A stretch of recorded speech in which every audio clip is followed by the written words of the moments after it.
Sujata Paul, I want to bring you in. You have Mr. Revant Reddy, who's been camping here over the last 24 hours in Delhi, trying to persuade some of the MPs to come in and at least vote in on the basis of a son of a soil, Sudarshan Reddy, Telugu antecedents to vote for your candidate. And that hasn't quite cut any ice, leave alone the TDP. Even the BRS is deciding to abstain. The BRS could have gone ahead and voted at least for your candidate. That's also not quite happening. The BRS was with the NDA earlier in the last election. So if you're talking about Mr. Reddy and Telangana and Andhra Pradesh, of course, people are going to listen to the to the voice of their conscience and vote. And as far as appealing is concerned or talking to people is concerned, everybody is free to vote for who they want. But it is very, very clear that today, when we are talking about this election, the BJP spokesperson has just said on your show that there will be cross voting. Is she trying to say that when there is no way you're talking about cross voting, are you trying to pull people from the other side, even if they want to vote for Mr. Sudarshan Reddy? So that is a question that she needs to answer. But the state of politics is such that in an election where there should be complete fairness, because like I said earlier, this is for the people of the nation, because this is the vice presidential election. This is not merely for the BJP or the India Alliance or the NTA. I think all of us need to go out there and try to appeal to people on what plank we are placing our candidate, why we are fighting this election. So, Jagdeep Paul, before I cut across to our other guests, I want to ask you a quick question. So, even though you used that you wanted to put forth, which is the opposition united together, a candidate that represents the state of Telangana and Andhra Pradesh there, but look at the parties who are supporting you. The YSRCP is not supporting you. They are going with the NDA. The YSRCP sits in opposition right now in the state of Andhra Pradesh, yet they are voting for the NDA. The TDP, you haven't broken. The BRS is abstaining. The only one lone MP you have from the area voting for you is going to be AIMIM, Mr. Asaduddin Owaisi. Certainly, these are news which we are hearing from you. But the fact is that this is an election where you and I will not know who they are going to be voting for. So it is very clear that today, as far as you're hoping, are concerned, Telugu price will be at 4. Fair point. I got it, because what you're hoping, and fair enough, that even though they might have said that they are going to abstain or they're going to support a particular party, the MPs of that will look at what they feel is right, will answer to their conscience and not go because there is no whip and it's a secret ballot. That's what you're trying to say. I want to go back to Rajat Sethi and our other two panelists on the show. Rajat Sethi, coming back to the numbers there, do you think there's going to be, because at least, and I'm going into just political chatter, that there is an attempt to draw votes from the Uddhav Thackeray camp, draw votes from the Sharad Pawar camp. Devendra Fadnavis has been given that, responsibility. Then, of course, Mr. Hemant Soren's party. Will those 3 MPs from Mr. Hemant Soren parties, there's so much has been said in the last couple of days, where will they vote? You're on mute, sir. Yeah, sorry. I was saying, Preeti ji, that conscience is a very wide window. A lot of things can jump in and out of that conscience window. I believe that if a conscience call is made to Uddhav Thackeray camp and to Sharad Pawar camp, you will see results. And all the more, as I was mentioning, since the end result is a done deal, therefore it allows a lot of entrepreneurship among the members of parliament to, to play one side or the other. And BJP has been on the game and they would be doing every bit.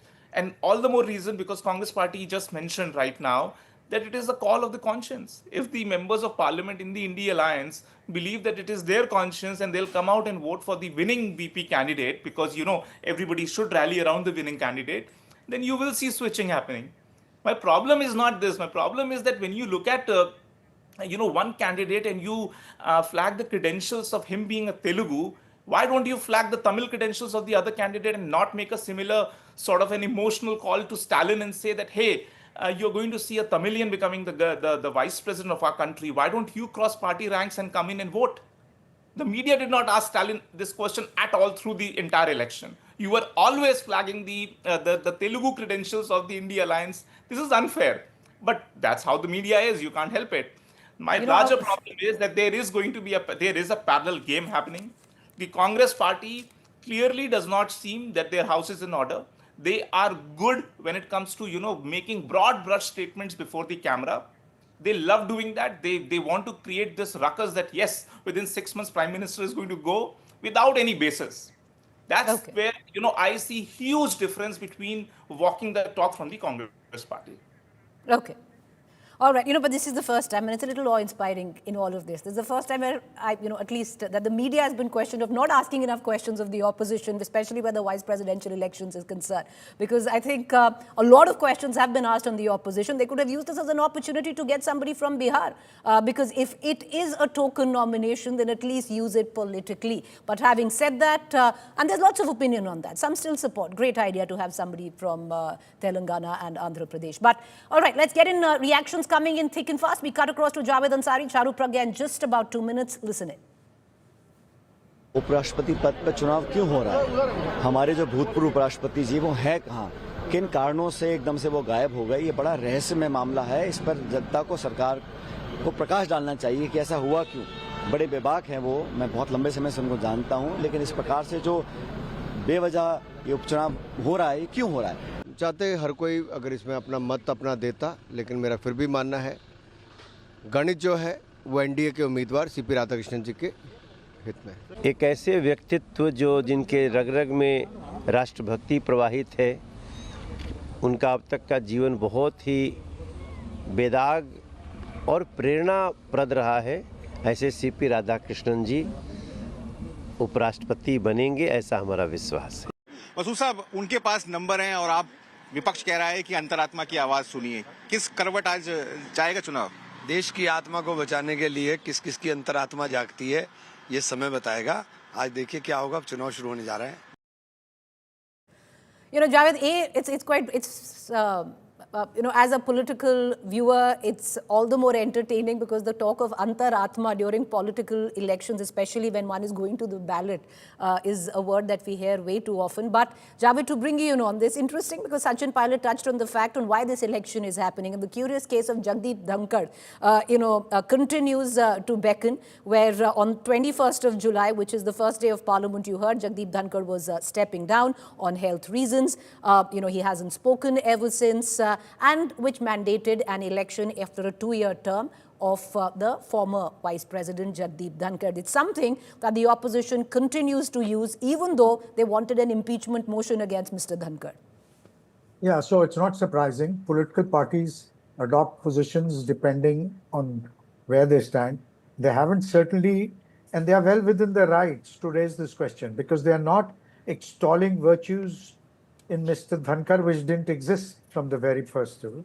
But there are certainly, the country is entitled to know that where is Mr. Dhankar, what on earth has suddenly happened to Mr. Dhankar.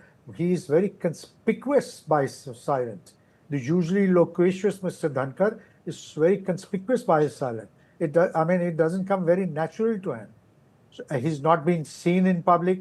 He's now moving to a private residence, which again is unusual. This transfer is seamless. Once your term ends or once a new successor is being sworn in, the government allots an official bungalow and you go and stay there. So that has not happened. So there's lots of speculation. I don't want to add to it by some of it seems really far-fetched, but nonetheless, a lot of it, there are a lot of relevant questions that have been asked. Okay. If all is well, why isn't he be given access? Why aren't people allowed to go and meet him, or why doesn't he speak to the media? Let him come out and say there's no point in the Home Minister or some other minister of the government coming out and batting for him. Let Mr. Dhankar say what it is, and everybody will admit. I'm sure even the BJP will admit that this is rather unusual. It's never happened in the history of the country that somebody quits midway. All right. Well, what is Indian politics without a bit of speculation? And that's what adds the spice to it, isn't it?